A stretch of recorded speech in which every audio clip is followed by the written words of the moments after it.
नमस्कार मित्रांनो, परीक्षा जवळ आली आहे आणि अभ्यासासाठी वेळ कमी आहे, पण काळजी करू नका. आज आपण रिसर्च मॅनेजमेंटमधला खूप इम्पॉर्टंट टॉपिक पाहणार आहोत. अगदी 15 मार्कासाठी हा प्रश्न विचारला जातो आणि बऱ्याच वेळा विचारला गेला आहे. चला तर आपण व्हिडिओला सुरुवात करूया. आपण पाहणार आहोत आजचा प्रकरण कंट्रोल म्हणजे नियंत्रण. त्याची आपण प्रस्तावना पाहणार आहोत, व्याख्या, उद्देश, तत्वे, पद्धती आणि फायदे पाहणार आहोत. तर त्याची प्रस्तावना पाहूया आपण.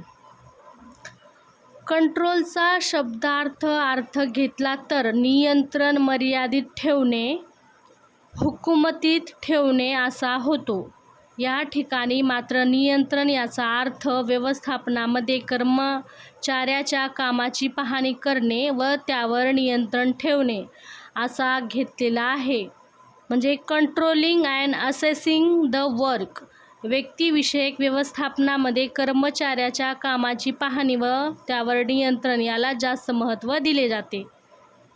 कंट्रोलचा अर्थ काय आहे? नियंत्रण मर्यादित ठेवणे, हुकूमतीत ठेवणे आणि ठिकाण मात्र नियंत्रण. अर्थव्यवस्थापनामध्ये कर्मचाऱ्याची पाहणी करणे, त्यावर नियंत्रण ठेवणे. हे काय आहे? व्यक्तिविषयक व्यवस्थापनामध्ये कर्मचाऱ्याची पाहणी आहे.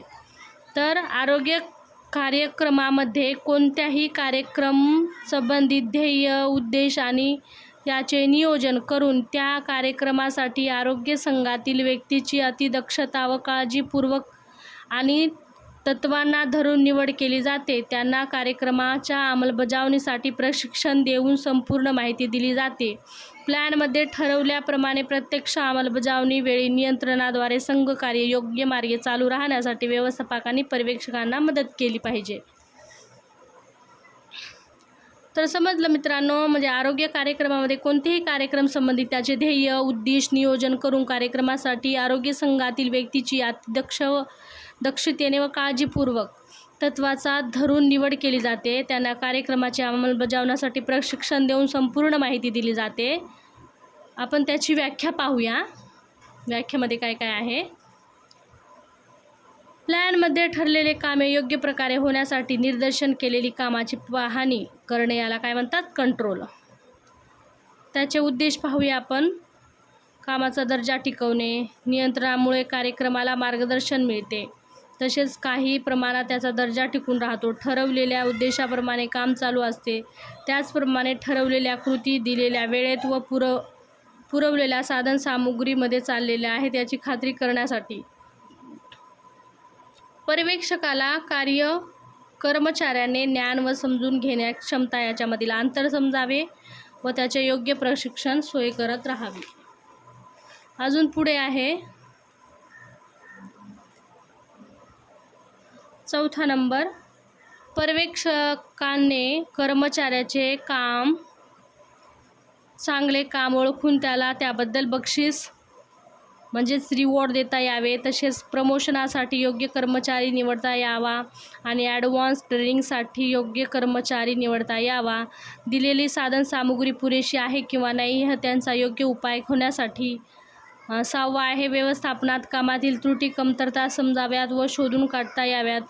फक्त कर्मचाऱ्यांना कामाचा निर्देशन करून त्यांच्याकडून ते काम सहज घेणे हे पुरेसे नसते, तर आरोग्य कर्मचाऱ्यांना सतत सपोर्ट आणि प्रोत्साहन गरज असते. त्यांना सपोर्ट मिळण्यासाठी त्यांच्या कामाची त्यांच्याशी चर्चा करूनच रिव्ह्यू घेता यावा. म्हणून आरोग्य कर्मचारी हे त्यांच्या पर्यवेक्षकाच्या भेटीचे स्वागत करतात, कारण त्याला माहिती असते की त्या आपल्याकडे आल्यामुळे आपले चांगले काम पाहतील, ओळखतील आणि आपले कौतुक करतील. तर मित्रांनो, मी तुमच्यासाठी हे मोठे पॉईंट आहे, याच्यामधून तुमच्यासाठी मी शॉर्ट करून नोट्स काढून आणले आहेत. चला तर मी तुम्हाला नोट्समध्ये दाखवते आणि तुम्ही नोट्स ह्या फॉलो करू शकता, एक्झाममध्ये लिहू शकता. तुम्हाला चांगल्या प्रकारे ह्याच्यामध्ये मार्क पण भेटून जाईल. चला तर आपण त्याची व्याख्या बघूया. उद्दिष्ट, तत्वे, त्याचे फायदे काय आहेत, हे सगळं 15 मार्कासाठी विचारला जातो प्रश्न. तर त्याची व्याख्या पाहूया आपण. सोप्या भाषामध्ये आहेत. ठरवलेल्या उद्दिष्टानुसार काम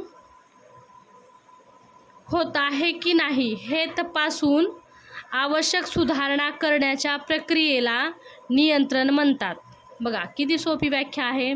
ठरवलेल्या उद्दिष्टानुसार काम होत आहे की नाही हे तपासून आवश्यक सुधारणा करण्याच्या प्रक्रियेला काय म्हणतात? कंट्रोल. ओके, त्याचे उद्दिष्टे पाहूया. उद्दिष्ट काय काय आहे त्याचे. नंबर 1चा उद्दिष्ट आहे कामाचा दर्जा टिकवून ठेवणे. नंबर 2 चुका शोधून सुधारणे. उद्दिष्ट साध्य करणे. संसाधनाचा योग्य वापर करणे. कार्यक्षमता वाढवणे. बघा किती सोपं आहे. लक्ष देऊन तुम्ही बघितलं वाचलं ना, लक्षात राहते. कामाचा दर्जा टिकवून ठेवणे, चुका शोधून सुधारणे, उद्दिष्ट साध्य करणे, संसाधनाचा योग्य वापर करणे आणि कार्यक्षमता वाढवणे. आहे की नाही सोपा. नियंत्रणाची तत्त्वे पाहूया आपण, प्रिन्सिपल. तर पहिला आहे नियंत्रण स्पष्ट असावे.